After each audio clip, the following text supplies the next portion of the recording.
This is a true crime story of Blaze Bernstein. Blaze was born on April 27, 1998, in South Orange County, California.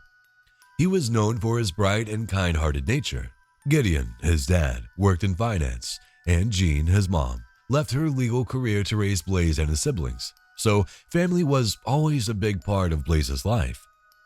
After graduating high school, Blaze went on to study at the University of Pennsylvania, where he was accepted into the Vagelos Molecular Sciences program. Since Blaze had a real talent for creative writing and a love for all aspects of creating and cooking food, he also became the copy editor of the school's food magazine, Bon Appetit. Jean and Gideon were thrilled to see their son doing so well. At just 19, he was a sophomore at Penn and embraced his identity as a gay and Jewish young adult. Ultimately, investigators believe that being gay and Jewish cost Blaze his life. In January 2018, 19-year-old Blaze Bernstein lost his life in Lake Forest, California. Blaze had been home on winter break from the University of Pennsylvania when he agreed to meet with a former high school classmate, Sam Woodward. It was supposed to be a casual meetup. In June 2017, Sam and Blaze matched on the dating app, Tinder. Blaze was looking for companionship because he was freshly single after the guy he had been dating moved out of state. Blaze gave Sam a super like and told him he was cute in his photo. Sam responded with, "You're not too shabby looking yourself." They messaged back and forth for a while, and Blaze mentioned that he was home working on a birthday gift for a friend. Sam offered to come over and help, but Blaze told him that his family was home. Eventually, Sam told Blaze that he was on Tinder looking to hook up with women and looking for male friends to join him in deer hunting. Blaze asked Sam about his sexual preferences. Sam said that he was kinda dishonest before and only wanted to see how Blaze would respond if he thought that he was attracted to him. Blaze then sent Sam a message saying, "Wait, Sam Woodward? Is that you?" Sam stopped messaging and cut off contact. Blaze sent a screenshot of Sam's profile to two friends from high school with a message saying, "We all knew it." Blaze was trying to prove to his friends from high school that Sam was indeed closeted. Blaze and Sam both attended high school at the Orange County School of the Arts. It's a public charter school in one of California's wealthiest communities and is known for its selective admission process and progressive artsy vibe. Sam, coming from a conservative Catholic background, didn't quite fit in. He often acted out, had a macho attitude, and would often provoke others. Sam didn't even seem interested in making friends and was seen as an outsider. Eventually, rumors about Sam's interest in boys circulated at school. A classmate mentioned to friends that Sam had made a pass at him. Sam never talked to his classmates about his sexuality at school, but he did send him a message one day. The classmate had been openly gay since 6th grade and was the head of the school's gay-straight alliance. Sam continued sending the classmate sexual messages, which made the classmate think that Sam was searching for a sense of belonging or he was struggling with his identity. When Sam eventually asked to meet up in person, the classmate refused. The classmate stopped talking to Sam in 10th grade as things had become too uncomfortable. They never texted again. But the classmate had shared their messages with Blaze and another classmate without Sam's knowledge. He didn't mean to out Sam, but he felt he needed to tell a few friends. Sam transferred out of the high school in his junior year because his dad kicked him out after multiple reports of Sam harassing gay males. After leaving the Orange County School of the Arts, Sam reinvented himself. He graduated from Corona Del Mar High School, became an Eagle Scout, and focused on his online persona. He was obsessed with politics and described himself as a confused conservative libertarian. Sam spent a lot of time on a meme-sharing app called iFunny, where he went by the nickname Saboteur. As Saboteur, Sam connected with iFunny fascists. By April 2017, Sam joined Atomwaffen Division and told his parents that he was a Nazi. Atomwaffen was formed in 2015 and was known for its violent rhetoric, with ties to several murders by 2017. Their discussions were filled with hatred towards Jews and gay people. Sam quickly became the right-hand man to the head of the regional chapter in Southern California.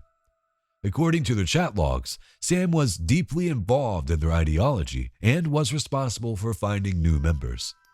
When Blaze and Sam connected, Blaze was unaware of Sam's involvement in extremism. On January 2nd, 2018, Blaze was home on winter break.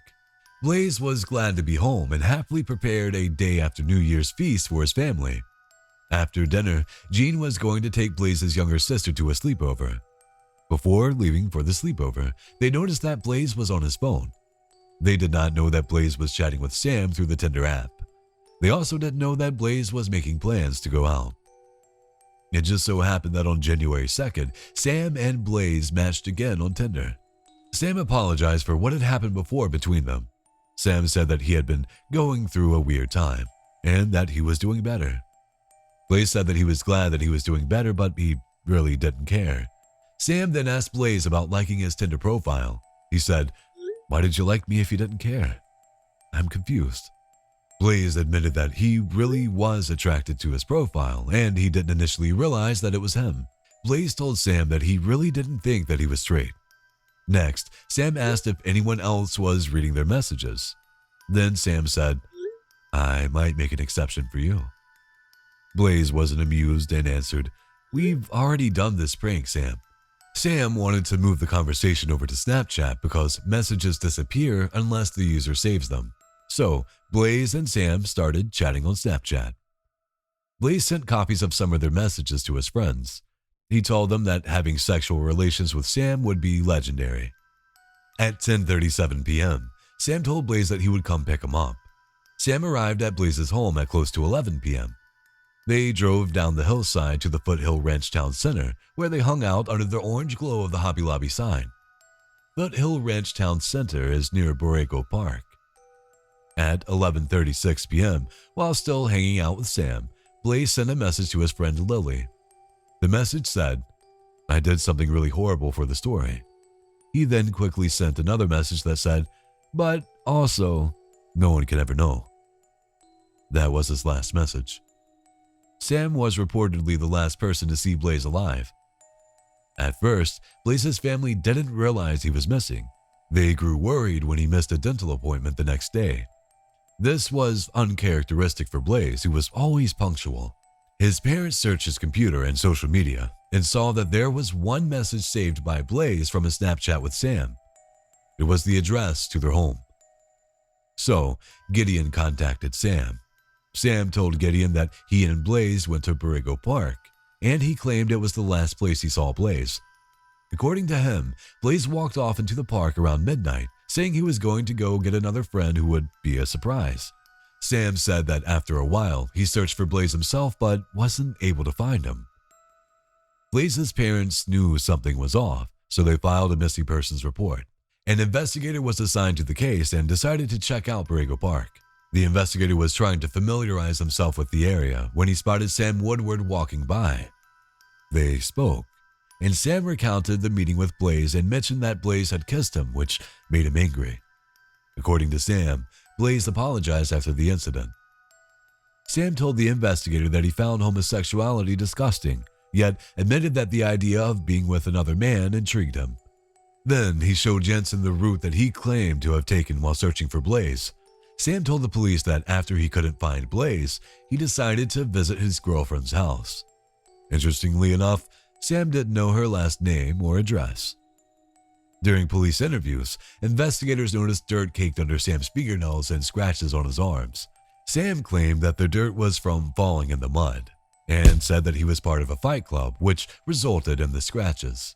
This made investigators suspicious, and they believed that Sam may have buried Blaze somewhere. By January 9th, a cold front had moved into Southern California, bringing rain that began to uncover where Blaze's body was hidden. Sam had found a small clearing in the park and dug a shallow grave. Blaze's broken cell phone was also located in this grave. It almost seemed like Sam wanted to get caught. He had already admitted to going to Borrego Park with Blaze, and his alibi was weak. Later, investigators even found a weapon in Sam's bedroom with Blaze's blood on it.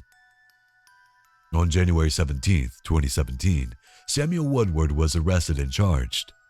In February 2018, he pleaded not guilty. At his hearing, he often glanced at the door and showed little recognition or comfort from seeing his parents. His lawyer mentioned that Woodward was feeling depressed as he regretted taking Blaze's life and was often reading the Bible in jail. Reading the Bible and having regret didn't help his situation.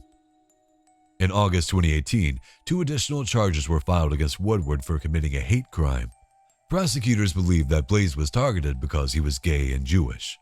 Woodward, who was 20 at the time of the crime, initially faced a maximum sentence of 26 years, which was increased to life without parole with the addition of the hate crime charges. Although Woodward was linked to the crime scene through DNA evidence found in his car, he pleaded not guilty yet again. After a judge denied his bail in November 2018, Woodward remained in custody because his trial was delayed due to the COVID-19 pandemic. Although the trial was scheduled to begin in 2021, it was postponed until July 2022. The judge temporarily suspended proceedings over concerns about Woodward's competence to stand trial. After being deemed competent, the trial began in April 2024. During the trial, Woodward's defense admitted his guilt but denied that the murder was premeditated or motivated by homophobia or antisemitism. They claimed that Woodward was concerned about his homosexuality becoming public because of his father's homophobic views. Woodward testified that Blaze provoked him and said that he was going to out his sexuality. Woodward's attorney said that Woodward lashed out at Blaze because he couldn't accept the fact that he was possibly gay. His attorney also argued that his client had Asperger's syndrome and obsessive-compulsive disorder, which he claimed contributed to his social difficulties and struggles with his sexual identity. On the other hand, the prosecution believed that Woodward's online radicalization led to the hate crime and cited his connections to extremist groups and anti-Semitic communications. After a lengthy legal process, on July 3, 2024, Woodward was found guilty of ending the life of Blaze Bernstein. On November 15, 2024, Samuel Woodward was sentenced to life without parole. In the media, the case was widely seen as part of the rise of American extremism. What do you think? Do you believe that Sam Woodward is gay and in denial? With that in mind, do you believe that this was a hate crime or was it a crime of self-hate? After you share your thoughts, please join us for another true crime story by clicking on the video on your screen. We'll meet you over there.